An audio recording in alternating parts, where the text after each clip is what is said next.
예, 끝내주는 인터뷰 세 번째로 우리가 과연 코스피는 5천을 달성할 수 있을까? 이러면 전문가로 유영재 서스틴베스트 대표이사님, 이창훈 전 공무원연금 자금운용단장님 오셨습니다. 안녕하세요. 네, 반갑습니다. 예, 반갑습니다. 네. 우리가 IMF를 결국은 그 IT라는 기술과 코스닥을 통해 가지고 IMF를 넘어갔는데요. 지금은 AI를 통해서 주식시장을 살려서 과연 이 AI 시대를 만들고 위기를 넘어갈 수 있을 것인지. 근데 코스피 5천이 달성이 가능할까요? 어떻게 되세요? 예, 저는 충분히 가능하다고 생각합니다. 예, 네, 그렇습니다. 일단은 PBR이 우리가 지금 1.1 정도 되는데 최근에 좀 올라서 좀 올랐겠지만 1.1에서 2 정도 사이인데 일본이 한 1.6 정도 되고요. 그다음 이머징 마켓 평균이 1.7입니다. 그러니까 우리가 그 정도만 가더라도 계산해 보면 한 5,100이 나오거든요. 가능하다고 저는 생각합니다. 우리 이창훈 선생님. 네, 저도 가능하다고 생각하는데 중요한 건 언제냐. 언제냐? 언제 가능하다고 생각하세요?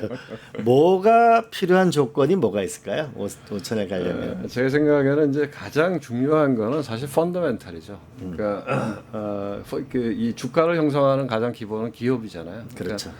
우리나라 기업들이 글로벌 시장에서 경쟁해서 이기고 그래서 매출도 늘어나고 돈도 벌어야 그게 제가 보기에는 사실 제일 중요한 포인트고요. 두 번째로는 이제 저희가 그럼에도 불구하고 굉장히 할인돼서 거래됐잖아요. 그래서 그걸 우리가 코리아 디스카운트다 이렇게 이야기했잖아요. 그러니까 말씀하신 대로 지금은 PBR이 한 배를 넘어섰는데 그전에는 PBR이 0.81했거든요. 근데 우리나라 기업들의 영업이익이 1년에 한 200조 벌어요.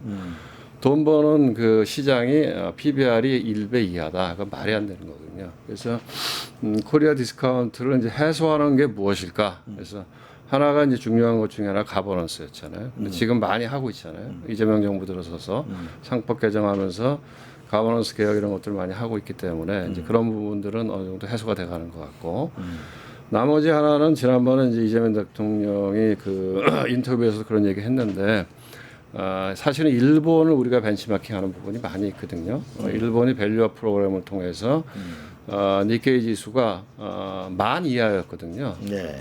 그게 원래 40,000에서부터 잃어버린 20년 동안 쭉 내려와서 그게 다시 전고점을 회복했거든요. 40,000을 넘어갔거든요. 근데 그 과정에서 물론 아베노믹스나 이제 밸류업 프로그램도 작동을 했지만 장기적인 수요 기반이 있었다는 거거든요.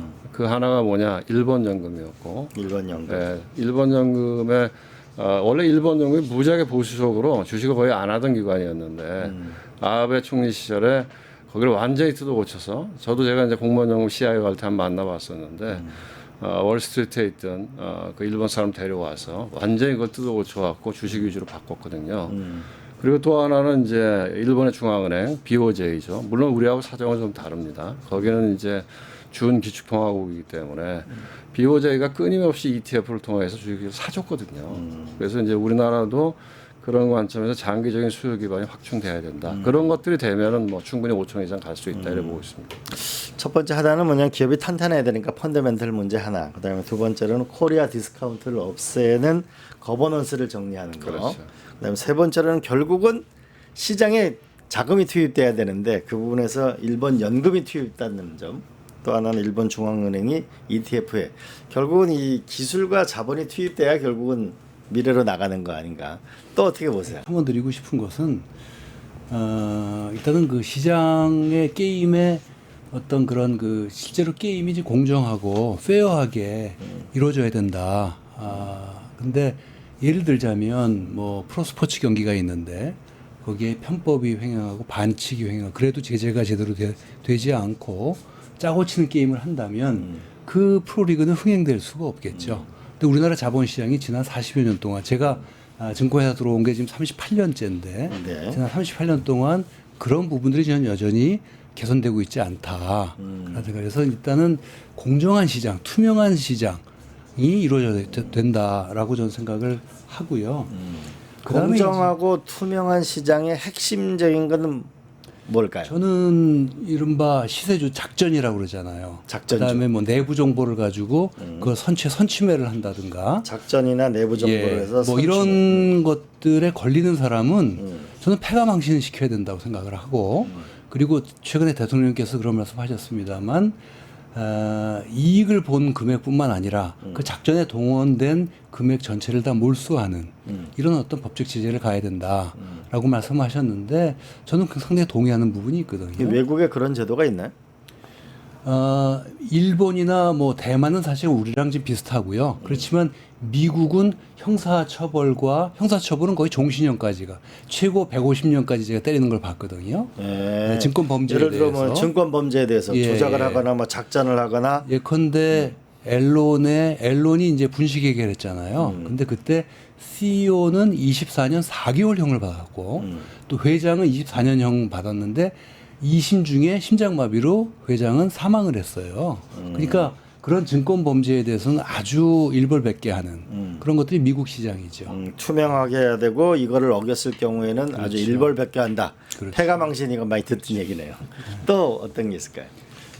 그다음에 이제 아까 그 말씀하신 거에 뭐 연장선이긴 합니다만 지배구조라는 것을 이제 어떻게 보면 이사회가 거버넌스가 투명하다라는 얘기는 이사회가 이제까지는 너무 지배주주의 입장에서 의사결정을 했다면 이제는 모든 주주들 즉 소수주주들의 이익까지 고려해서 의사결정을 해. 더군다나 지배주주와 비지배주주 간의 이해가 상충되는 예컨대 합병이라든가 뭐 물적 분할해서 쪼개기 상장한다든가 이런 것들에 대해서는 소수주주까지 배려해서 의사결정하는 게 중요하고 그다음에 이제 우리나라가 뭐 아시다시피 총주주 환원율이라고 그러는데요. TSR이라고 그러는데 이것이 현저하게 낮잖아요.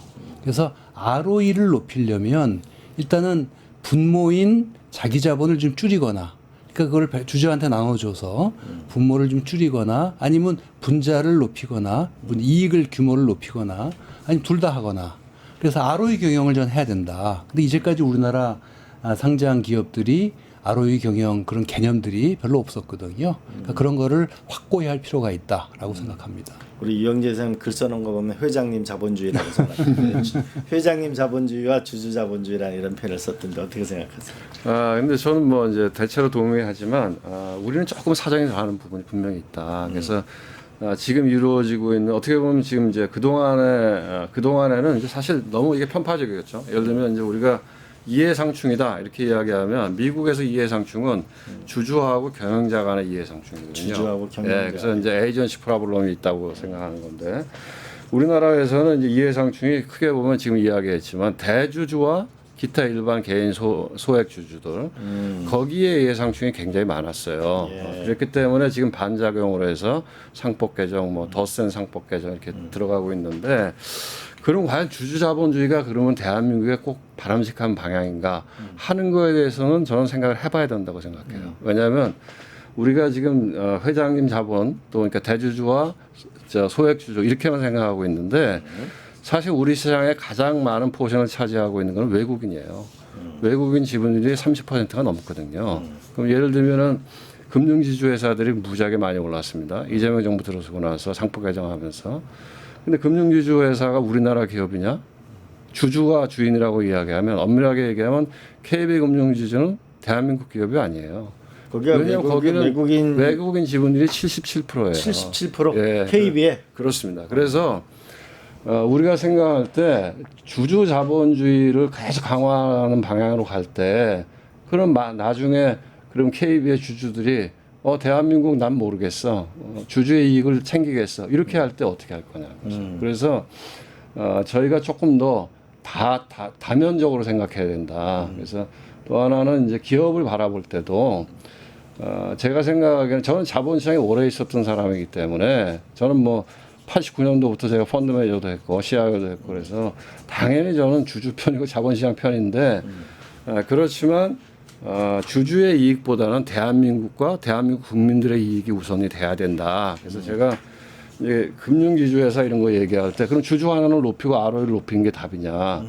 그건 아니거든요. 왜냐하면 대한민국의 금융지주 은행들은 우리가 외환위기 말씀하셨지만 외환위기 때 어마어마한 공적 자금이 들어갔어요. 세금이 들어갔고 그렇죠.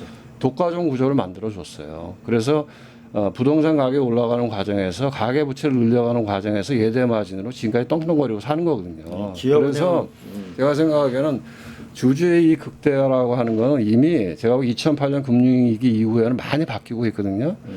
오히려 공공연기금을 중심으로 해서 주주의 이익만 우선으로 해서는 안 된다. 전체 이해관계자의 이익을 고려해야 된다. 이런 거죠. 그래서 제가 생각하기에는 우리가 지금은 이제 그동안에 너무 회장님 일방으로 갔기 때문에 그 균형추를 맞추는 건 필요해요. 그렇지만 다면적으로 생각하는 것도 필요하다. 결국은 기업이 그 활동이 위축되면 펀더멘털이 망가지는 거다. 그래서 그런 면들도 다층적인 면에서 고려하면서 이런 지금 이 드라이브를 걸어야 된다. 저는 그렇게 생각합니다. 네.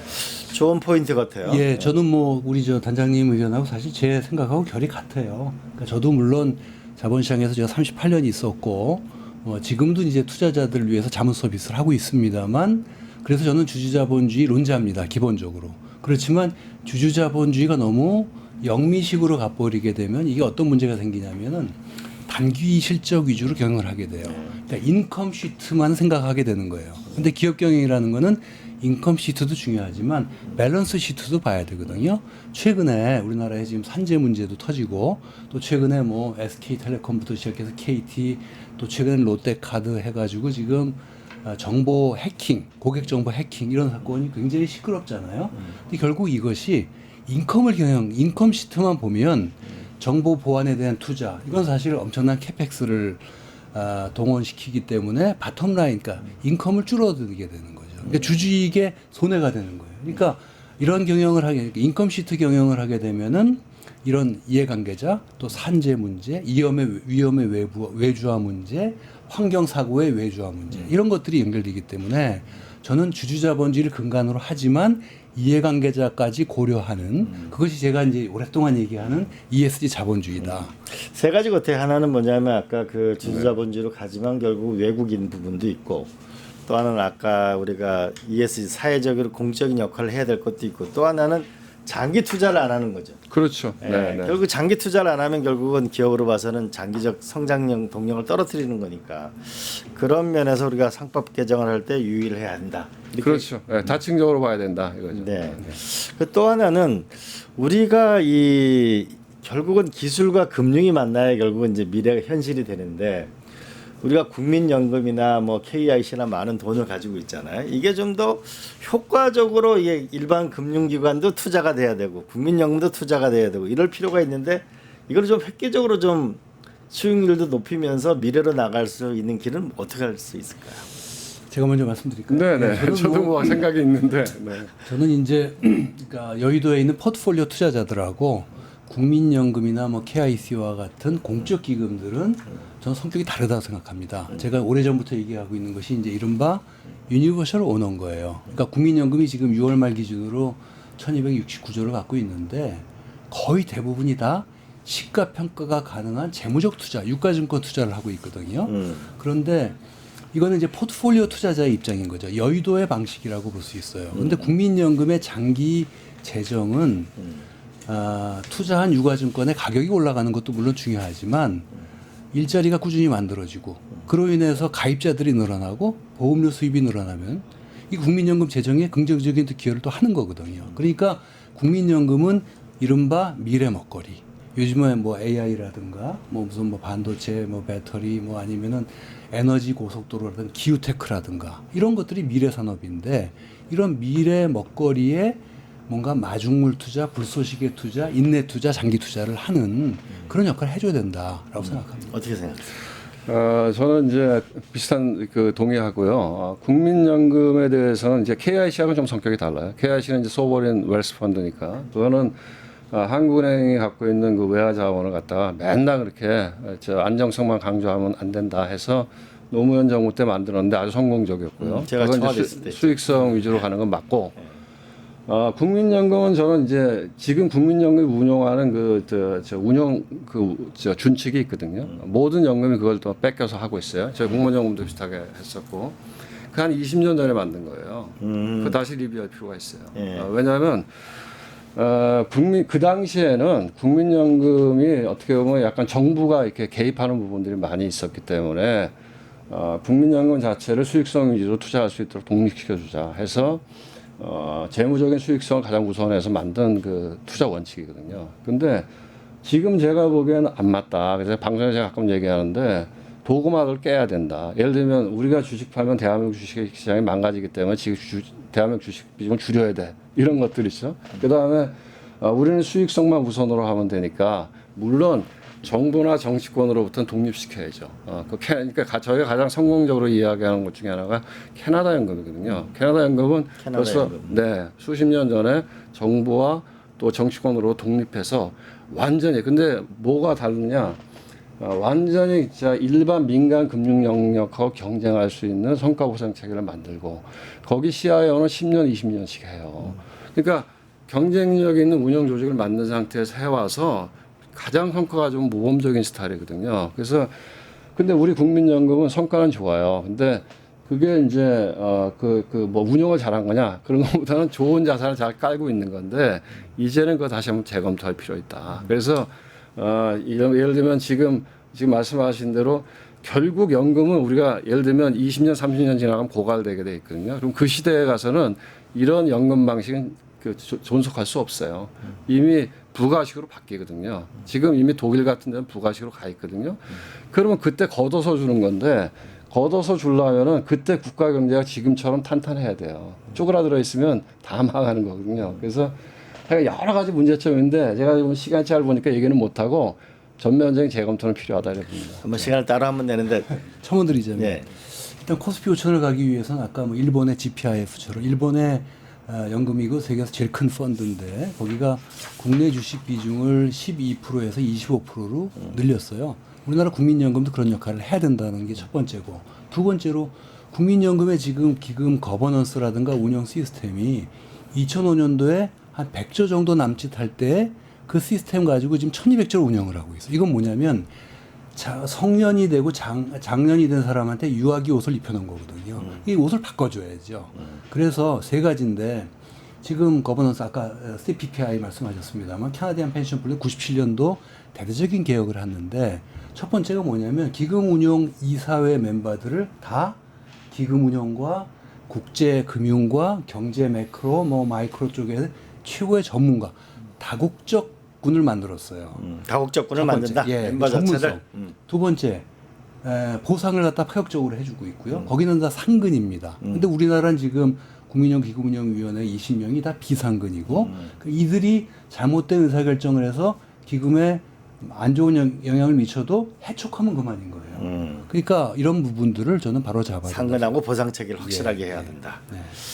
언제 시간을 한번 따로 한번 내야 될 것 같습니다. 네, 죄송합니다. 오늘 시간이 짧아서.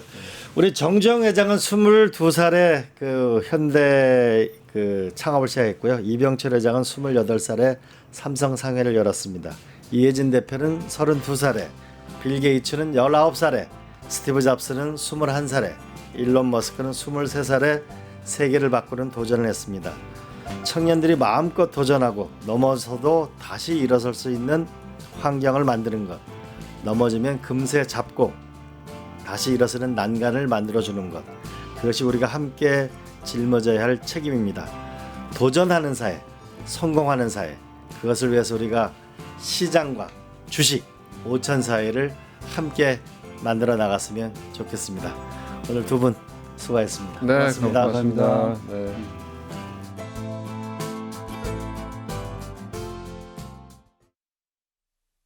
파파파파 증권홍합